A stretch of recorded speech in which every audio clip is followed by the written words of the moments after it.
나는 대학 졸업 후 첫 직장으로 작은 지방의 한 연구소에 취직하게 되었다. 연구소는 산속에 위치해 있어 주변 환경도 조용하고 무엇보다 연구에만 집중할 수 있는 환경이라는 점이 마음에 들었다. 내가 맡게 된 일은 주로 자료 수집과 데이터 분석이었지만 종종 연구소 내 시설을 점검하는 일도 맡게 되었다. 어느 날 다른 연구원이 맡기로 했던 밤샘 실험을 내가 잠시 대신하게 되었다. 밤 10시쯤 되자 연구소는 다들 퇴근하고 나 혼자만 남게 되었다. 연구소는 외진 곳에 있어 밤이 되면 바깥의 소리는 거의 들리지 않고 오직 연구 장비의 기계음만이 조용한 실내를 채우고 있었다. 밤 12시가 조금 넘었을 무렵 나는 잠시 머리를 식히기 위해 휴게실에 들렀다. 차를 한 잔 내리고 창밖을 바라보니 달빛이 산속을 은은하게 비추고 있었다. 그때 내 뒤로 매우 작고 희미한 음악 소리가 들려왔다. 누군가가 방에서 라디오를 켠 건가 싶어 방을 돌아다녔지만 다른 방은 모두 텅 비어 있었다. 이상했다. 분명 음악 소리가 들렸는데 연구소 내에는 나밖에 없었다. 다시 내 자리로 돌아와 일을 하던 중 헤드폰으로 음악을 듣기 시작하자 그 소리는 사라졌다. 그렇게 몇 시간을 더 일하다가 새벽 3시쯤 갑자기 전기가 나간 것처럼 연구소 전체가 어두워졌다. 놀라서 자리에서 일어나자 다시 그 음악 소리가 들려왔다. 이번에는 더 선명하게 여성의 노래소리처럼 들렸다. 플래시를 켰고 조심스럽게 복도를 걸어가던 중 연구소 안쪽에 오래된 실험실 문틈에서 빛이 새어나오고 있었다. 그 실험실은 현재 사용되지 않는 곳이라 항상 문이 잠겨 있었는데 말이다. 더 가까이 다가가자 문틈으로 누군가의 실루엣이 보였다. 분명 누군가가 그 안에 있었다. 손잡이를 돌리자 문은 쉽게 열렸고 실험실 안에는 옛날 실험 장비들이 먼지를 뒤집어 쓴 채 놓여 있었다. 그러나 그 방에는 사람이 없었다. 불빛은 어디서 나온 것인지도 알 수 없었다. 그런데 음악 소리가 여전히 방 안을 채우고 있었다. 갑자기 차가운 바람이 내 옆을 스쳐가고 누군가의 속삭임 소리가 들렸다. 도와줘.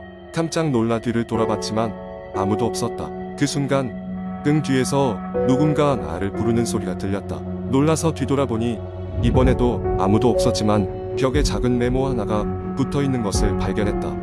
메모에는 매년 해야 할 우리는 다시 만날 것이다 라며 다른 언어로 된 여러 줄의 글자가 적혀 있었다. 나는 겁에 질려서 후다닥 연구소를 빠져나와 차를 타고 가장 가까운 마을로 내려갔다. 이후 그 경험을 다른 연구원들에게 말했지만 아무도 그런 경험을 한 적이 없다고 했다. 그게 벌써 몇 달 전 일이지만 연구소에 다시 가야 할 때마다 가끔씩 그 음악 소리가 들리는 것 같아 여전히 소름이 돋곤한다. 지금도 내 기억 속에서 그날의 속삭임과 메모의 내용이 떠오르며 나를 잠 못 이루게 한다. 그 연구소에는 도대체 어떤 비밀이 숨어 있는 걸까? 그리고 다시 그 음악 소리가 들려올 때 나는 어떻게 해야 할까? 두 번째 이야기. 인터넷에는 수많은 공포 이야기가 나돌고 있지만 그 중에서도 특히 잊히지 않는 이야기가 하나 있습니다. 이 이야기는 한 중학생 소녀 지영과 그녀의 가족에게 일어난 끔찍한 사건에 관한 것입니다. 지영은 평범한 중학생이었습니다. 어느 날 그녀는 학교에서 돌아와 방과 후 시간을 보내고 있었습니다. 그녀의 부모님은 둘 다 직장인이라 밤늦게까지 집에 돌아오지 않아 대부분의 시간을 혼자 집에서 보내곤 했습니다. 그날도 지영은 평소처럼 학교에서 돌아와 과제를 하고 있었습니다. 그런데 갑자기 이상한 소리가 들렸습니다. 확실히 위층에서 나는 소리 같은데 그녀는 혼잣말을 했습니다. 오래된 아파트라 층간 소음이 심했기에 그러려니 하고 무시하던 찰나 그 소리는 점점 더 커지고 선명해졌습니다.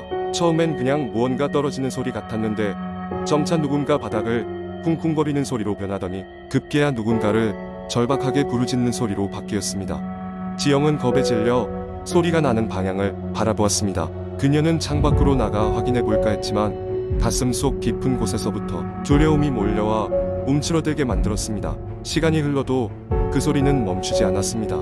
오히려 더 가까워지는 듯한 느낌마저 들었습니다. 마침내 지영은 용기를 내어긴 한숨을 내쉬고 조심스럽게 현관문으로 다가갔습니다. 그녀가 현관문 스피커를 통해 밖을 확인하려던 순간 갑자기 문 너머에서 쿵쿵 거리는 소리가 더 크게 들렸습니다. 심장이 멎을 듯한 공포에 휩싸인 지영은 뒤로 물러났습니다. 누군가가 저 밖에 있는 걸까? 그녀는 머릿속이 아득해졌습니다. 그때 휴대폰이 울렸습니다. 화면에는 라는 단어가 떴습니다. 떨리는 손으로 전화를 받자 그녀의 엄마가 다급한 목소리로 말했습니다. 지영아, 지금 즉시 방에 들어가 문을 잠그고 경찰에 전화해. 우리 위층에서 뭔가 이상한 일이 벌어진 것 같아. 아빠랑 나는 지금 집으로 가는 중이야. 지영은 엄마의 말을 듣자마자 방으로 뛰어들어가 방문을 걸어 잠갔습니다. 그런데 그 순간 문 밖에서 정체불명의 목소리가 들렸습니다. 지영아, 나야. 문 좀 열어봐. 그 소리는 분명히 그녀의 아빠 목소리와 비슷했습니다. 그러나 뭔가 기분 나쁘게도 그녀의 아빠 목소리와는 사뭇 달랐습니다. 당황스러운 그녀는 전화를 끊지 않고 계속 엄마와 통화한 채로 경찰에 전화를 걸었습니다.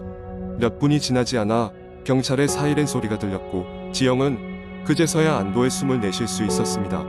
경찰이 도착하고 나서야 지영은 방에서 나올 수 있었습니다. 경찰과 함께 온 부모님은 지영을 꼭 끌어안았습니다. 그리고 위층에서 발견된 것은 원래 그곳에 살던 가족이 아닌 그 가족을 대신해 그 집에 숨어 살던 어떤 낯선 사람의 모습이었습니다. 그 사람은 지영의 가족이 언젠가는 이사를 가게 될 것을 알고 있었고 그 틈을 타려고 했던 모양입니다. 지영의 가족은 그날로 그 아파트를 떠났습니다. 그리고 그 사건은 곧 인터넷에 퍼져 수많은 사람들을 경악하게 만들었습니다. 비록 물리적 피해는 없었지만 정신적 충격은 오래도록 남았습니다. 이 이야기는 단순한 효과음이나 공포 심리를 자극하기 위함이 아니라 우리가 더 신중하고 경계할 필요가 있다는 교훈을 주는 것입니다. 일상의 작은 단서들도 놓치지 말고 주의 깊게 살펴보라는 메시지를 담고 있는 듯합니다. 세 번째 이야기, 나는 항상 밤늦게까지 일을 하곤 했었다. 내 직장은 조용했고 대부분의 동료들은 일찍 퇴근하는 편이었다. 그래서 사무실에 혼자 남아있을 때면 약간의 소름이 돋곤 했다. 특히 여름에 긴 날이 끝나고 가을이 시작되는 시기엔 더욱 그랬다. 그날도 역시나 같은 패턴의 하루였다.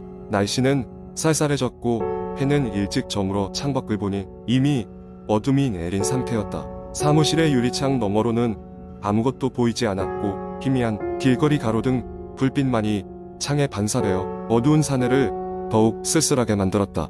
밤 10시가 조금 넘은 시간, 나는 작업을 마무리하고 집에 가기 위해 짐을 챙기기 시작했다. 그때 전화기가 울렸다. 낯선 번호였다. 고개를 갸웃거리며 전화를 받았다. 여보세요? 그러나 아무 소리도 들리지 않았다. 전화기 너머로는 약한 전자음만이 들릴 뿐이었다. 혹시나 싶어 몇 번 더 여보세요를 외쳤지만 응답은 없었다. 귀찮아하는 심정으로 전화를 끊고 나는 짐을 챙기고 사무실 불을 끄며 엘리베이터로 향했다. 이상하게도 엘리베이터 앞에 서자마자 차가운 바람이 나를 스쳐 지나갔다. 기분 탓이라고 생각하며 버튼을 눌렀다. 빌딩의 엘리베이터는 약간 느려서 특유의 윙윙거리는 소리가 한층 크게 들렸다. 그 소리를 들으며 나는 엘리베이터 문이 열리기를 기다렸다. 문이 열리고 내부로 들어서서 닫힌 버튼을 눌렀다. 1층 버튼도 함께 엘리베이터는 잠깐 출렁이며 아래로 향하기 시작했다. 그런데 그때였다.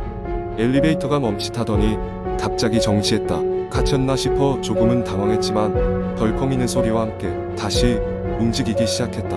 하지만 1층에 도착한 후 문이 열렸을 때 나는 순간 숨이 멎는 줄 알았다. 독도 끝 어둠 속에서 누군가가 나를 가만히 쳐다보고 있었기 때문이다. 안경을 써서 잘 보이지는 않았지만 희미한 실루엣이 그곳에 있었다. 확인을 위해 전등 스위치를 찾으려 했으나 불이 켜지지 않았다. 나는 그 모습을 뚫어지게 쳐다보며 안경을 벗어 손으로 눈을 문질렀다. 하지만 다음 순간 그 실루엣은 사라졌다. 심장이 쿵쾅거렸고 서둘러 출구를 향해 걸어갔다. 밖을 나가니 칼바람이 불어와 온 몸이 떨렸다. 그렇지만 나는 발걸음을 멈추지 않았다. 그 순간이 가장 소름이 돋았던 순간은 아마 내 뒤에서 누군가의 기척이 느껴졌기 때문이었을 것이다.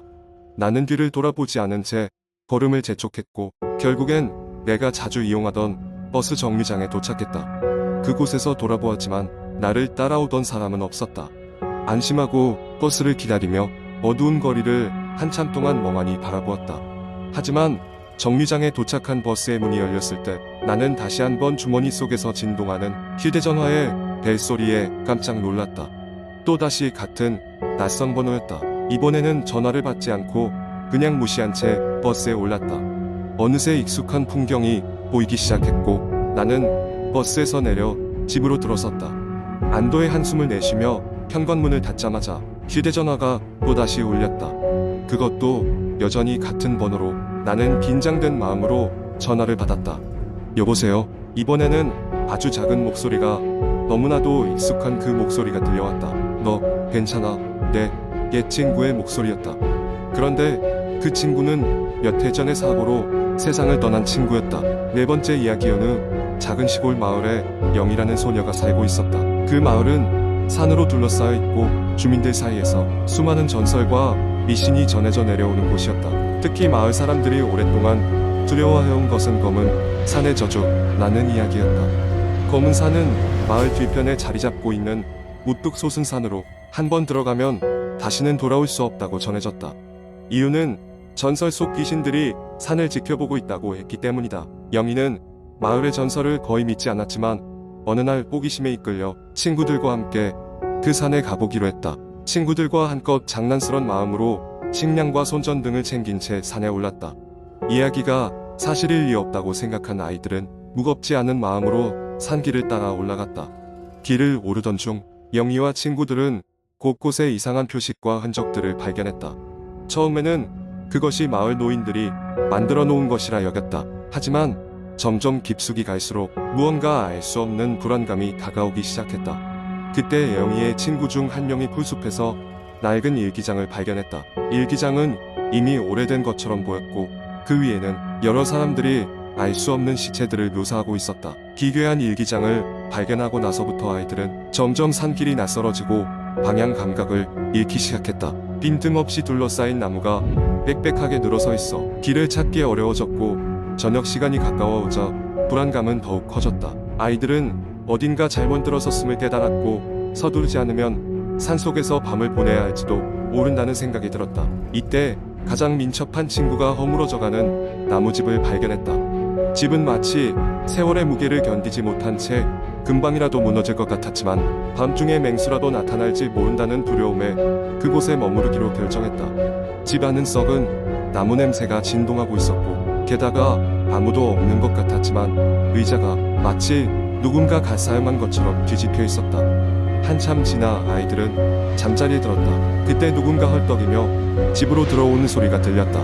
발자국 소리가 가까워져 오고 있었고 이제 곧 문을 열 것만 같았다. 영희는 두려운 나머지 친구들과 숨을 죽이고 있었다. 순간 문이 삐걱 열리며 한 사내가 들어섰다.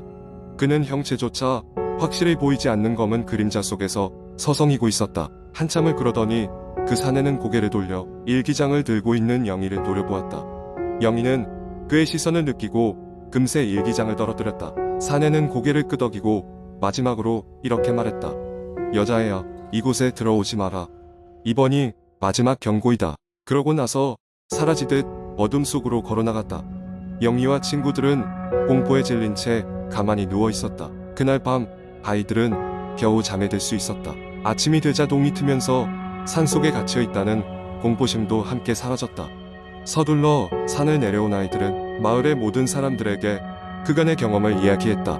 마을 어르신들은 아이들이 무사히 돌아온 것을 다행이라며 다시는 산에 가지 말라고 충고했다. 그 후로 수년이 흘렀고 영희는 마을을 떠나게 되었지만 친구들과 종종 검은 산의 이야기를 떠올리며 그 시절을 그리워하곤 했다. 마을 주민들은 여전히 검은 산을 두려워했지만 이제는 그곳에 어떤 저주나 귀신은 없을 것이라 믿고 있었다. 다만 영희와 친구들은 검은 산의 저주가 단순한 전설이 아닐 수도 있다는 의구심을 항상 마음 한편에 간직하며 살아갔다.